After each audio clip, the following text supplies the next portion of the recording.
दोस्तों, कैसे हो आप सब। आई होप कि आप सभी अच्छे होंगे। मैं अपने यूट्यूब चैनल ASS एजुकेशन में आप सबका स्वागत करता हूं। तो हमने आपको कल बताया प्रश्नावली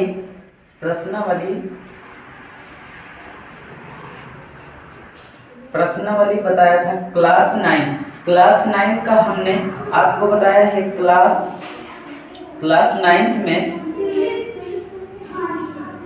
9 का हम बता रहे हैं आपको कि चैप्टर वाइज हम आपको चैप्टर वाइज ले चलेंगे, मतलब कि उसमें हल कराएंगे पूरे तरीके से। तो कल हमने बताया था प्रश्नावली 1.1, तो आज हम बताने वाले प्रश्नावली 1.2 के बारे में बताने वाले हैं। तो 1.2 के बारे में बताने वाले हैं। तो आपको हम बताया है कि पूरी तरीके से आपकी NCERT बुक की जो बुक है कक्षा 9 की या क्लास 9 की, तो उसको हम पूरी तरीके से आपको हल कराएंगे। तो आप वीडियो पूरा लास्ट तक जरूर देखिएगा। और इसमें हम प्ले लिस्ट भी बना देंगे कि हर एक प्रश्नावली का, जैसे आपको यहाँ चल रहा है प्रश्नावली मतलब 1.1 यह संख्या, तो संख्या पद्धति, तो उसका पूरा प्ले लिस्ट बनाएंगे। प्ले लिस्ट में आप जाके पूरा वीडियो जरूर देखिएगा।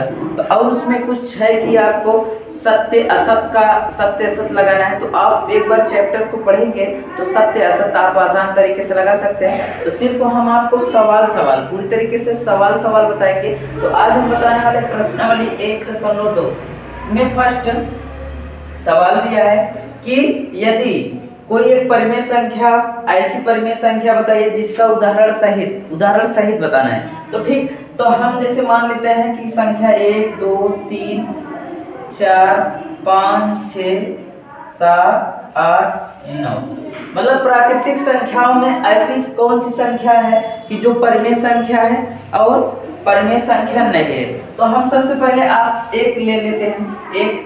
एक परिमेय संख्या होती है, एक परिमेय संख्या है, ठीक, क्योंकि एक इसका क्या है, एक वर्ग में है।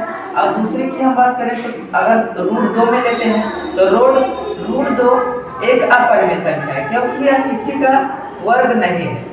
एक अपरिमेय संख्या है या किसी का वर्ग नहीं है। अगर हम 3 की बात करें, ऐसे ही 3 की बात करें तो 3 भी रूट में हो जाएगा। तो यह भी एक परिमेय संख्या है, अपरिमेय है, और ये भी अपरिमेय है। अगर 4 की बात करें, √4 की, तो यह एक परिमेय संख्या है। क्यों एक परिमेय संख्या है कि यह एक किसी मतलब 2 का क्या है, वर्ग है। तो 2 का वर्ग है, तो अगर हम इसको चाहें तो √2 लिख सकते हैं। तो ठीक, इसको हम रूट से बाहर निकालेंगे तो 2, यह एक परिमेय संख्या है। क्या है, परिमेय संख्या है, ठीक। उसी प्रकार हम और आगे, जैसे अब आप यहाँ रूट में 5 भी एक अपरिमेय संख्या है, क्योंकि यहाँ 5 किसी का वर्ग नहीं है, तो यहाँ अपरिमेय संख्या है। अगर उसी प्रकार हम जैसे अगर 6 को ले लेते हैं तो 6 भी एक अपरिमेय संख्या है। क्या है, अपरिमेय संख्या है, ठीक, क्योंकि यह भी एक रूट में है और रूट में इसका किसी प्रकार से यह वर्ग नहीं बन रहा है। तो अब 7 की बात हम करें, 7 में भी क्या हो जाएगा, 7 भी एक अपरिमेय संख्या है, ठीक, अपरिमेय संख्या है। और 8 की भी बात करें तो यहाँ से 2 × 2 अगर निकालेंगे तो यहाँ जोड़ा बनाएंगे तो 2 का जोड़ा बन जा रहा है, मगर 1 2 बच जा रहा है। तो ये भी क्या है, 8 भी एक परिमेय संख्या नहीं है, 8 भी अपरिमेय संख्या है, अपरिमेय संख्या। 8 भी क्या है, अपरिमेय संख्या है, ठीक। अब उसी प्रकार अगर हम 9 की बात करें तो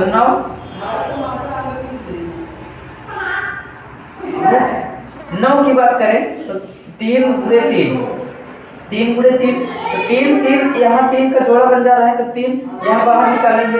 यहाँ भी एक प्रकार से क्या है, यहाँ भी एक परिमेय संख्या है। क्या है, परिमेय संख्या है, ठीक। तो यहाँ हम 1 3 1 2 3 5 7 6 भी 6 7 8, ये सब संख्या क्या है, अपरिमेय संख्या है, और इसका हम जोड़ा नहीं बना सकते हैं। तो ठीक, और उसके बाद इसमें किस किस का जोड़ बन जाएगा, तो 4 का और 9 का। तो 4 और 9 हमारा क्या है, अब एक भी है, सॉरी यह एक नहीं रहेगा, एक परिमेय संख्या है और 4 भी परिमेय संख्या है, 9 भी परिमेय संख्या है। ठीक, तो आप इसी प्रकार परिमेय संख्या को छाट सकते हैं, उदाहरण लेकर हल भी कर सकते हैं। ठीक, तो यहाँ प्रश्नावली 2 में या फिर 2 में कुछ और ज्यादा सवाल नहीं है, तो फिर और हम प्रश्नावली 3 की बात करें या फिर यही 3 की बात करें, तो 3 में आपको सबसे पहले यह 3, ठीक, प्रश्नावली 3, तो सबसे पहले आपको दिया गया है कि क्या क्या संख्याएं कुछ है, जैसे 36/10 100 पहली संख्या, दूसरी संख्या 1/11 तीसरी संख्या है, 4 सही 1/8 चौथी संख्या है हमारा, 3 सही 3/13। ठीक, और चौथी जो संख्या है, पांचवी संख्या, सॉरी यहाँ पांचवी संख्या जो है, पांचवी संख्या है हमारा 2/11। ठीक, और छठी संख्या 339/400 छठी संख्या। तो क्या ये सब संख्याएं शांत दशमलव में हैं? शांत दशमलव में, शांत दशमलव कहने का अर्थ शांत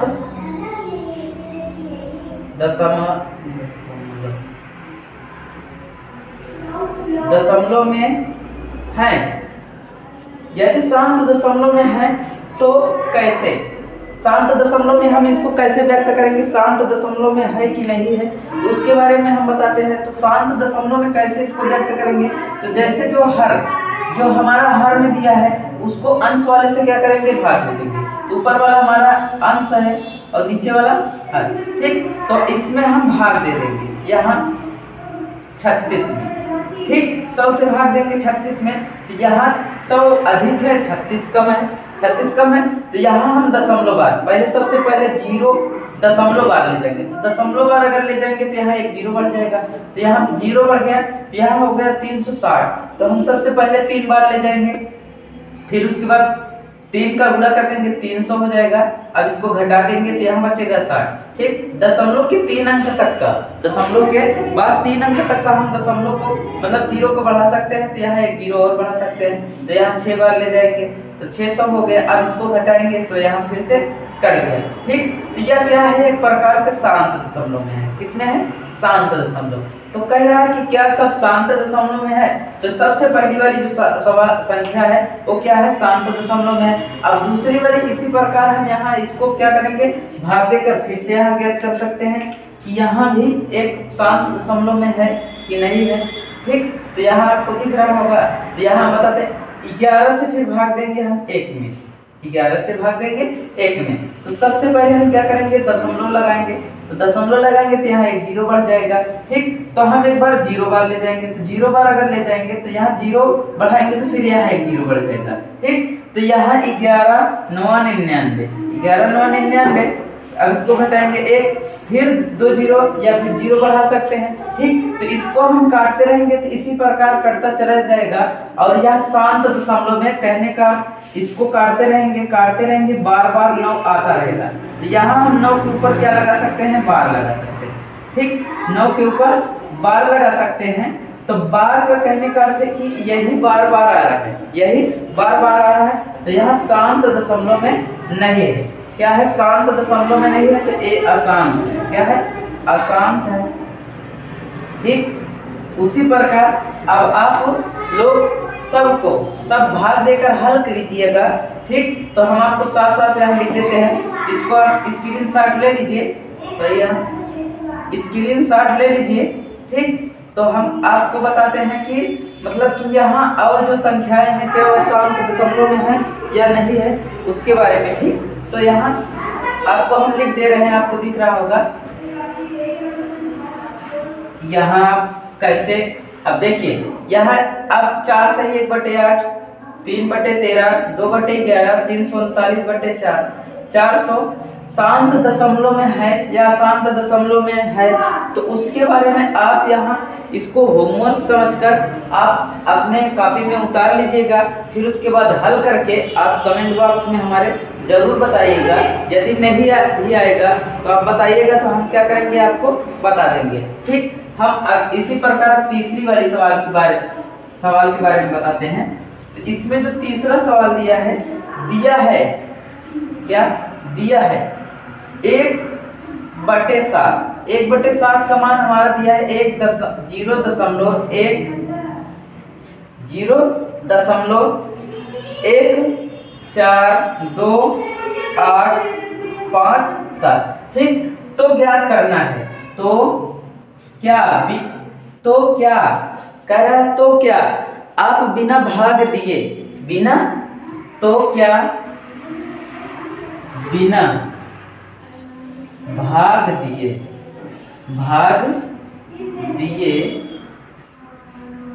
ज्ञात कर सकते हैं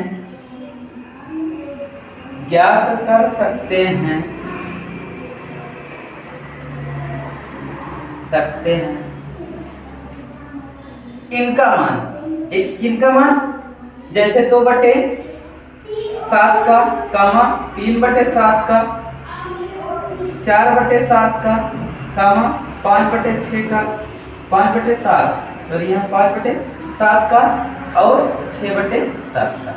तो कह रहा है क्या इसका बिना भाग दिए इसको शांत दशमलव में आप व्यक्त कर सकते हैं, या दशमलव में इसका मान ज्ञात कर सकते हैं बिना भाग दिए।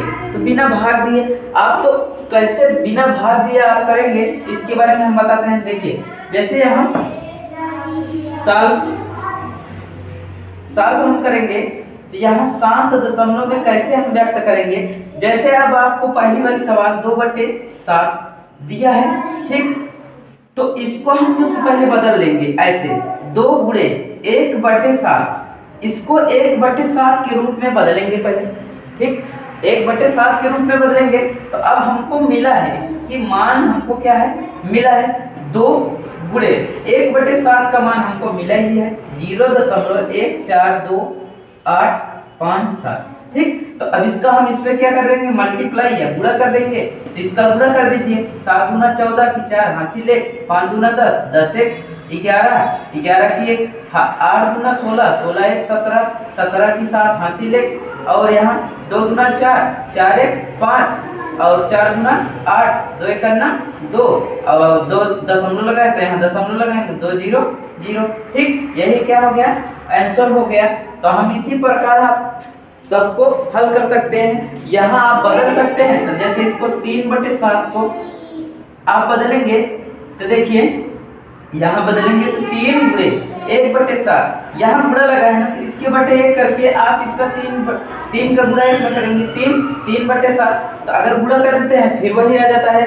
लेकिन हमें क्या करना है कि यहाँ 1/7 का मान रख के हल कर देना है बस अकेले। 3 गुणे अब 0.1428557। तो यहाँ आपको मिला है ना 1/7, तो 1/7 आपका मान मिला ही है, तो आप वही मान रख के गुणा कर दीजिए, बस आसान तरीके से हल हो जाएगा। तो आप इसका भी होमवर्क समझ के आप इसको भी हल करके कमेंट बॉक्स में जरूर बताइएगा कि आप कर पाए हैं या नहीं कर पाए हैं। तो आपको नेक्स्ट की प्रश्नावली हम कल फिर बताएंगे। ठीक, तो आप इसका स्क्रीनशॉट ले लीजिए।